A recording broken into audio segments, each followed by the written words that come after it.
These ducks will soon be a common sight in the backyards of farmers in Iriga, Camarines Sur. Camsur Governor Mix Villafuerte has been distributing these ducks in various parts of the province. Villafuerte thanked the Department of Agriculture for their support to the livelihood of his constituents.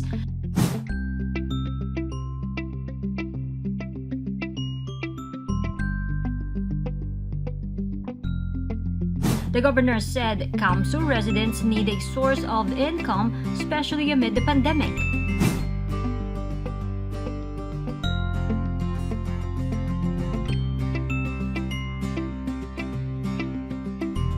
Villafuerte is on his last term as governor. Before his term ends, he moved his voters' registration to Iriga City.